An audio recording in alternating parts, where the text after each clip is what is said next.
Hi, I'm Anita Allen and I'm the Manager of Planning Reform in the Department of Planning, Transport and Infrastructure.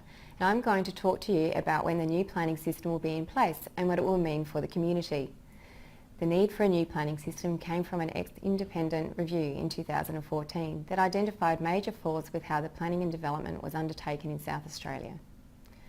Since then, new legislation, the Planning, Development and Infrastructure Act 2016, often called the PDI Act, was passed to replace the current Development Act 1993, which underpins the new planning system. A core feature is the introduction of a statewide planning and design code, which will replace local development plans.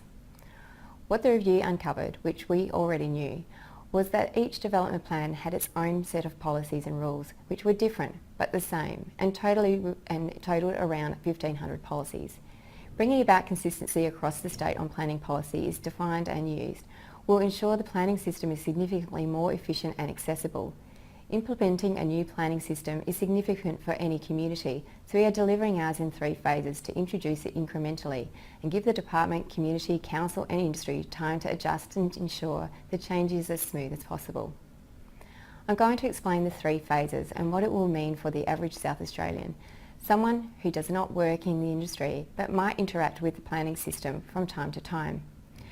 The first will commence in mid-2019 and see the new planning system operational in areas of our state called land not within a council. These areas are outside regional and metro council areas and are managed by the state government. The broader community won't be impacted for the most part by Phase 1.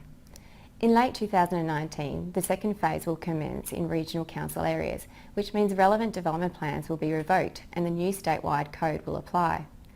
The community will be able to search their property and see what policy applies via the SA Planning portal. Instead of just sifting through a large development plan, some can be over 1,000 pages long. Community will also be able to see what planning permits are required if you are proposing certain work on the site, and then prepare, lodge and track a development application online.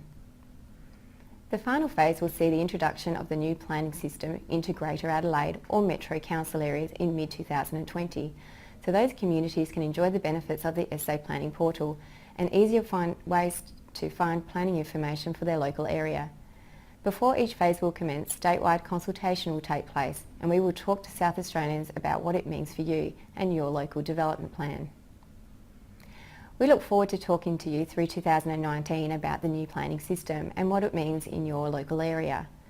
If you'd like any more information about what I've spoken to you about today, please go to the SA Planning portal and register your interest. We can also send you our regular newsletter so you can keep updated on our planning reform program.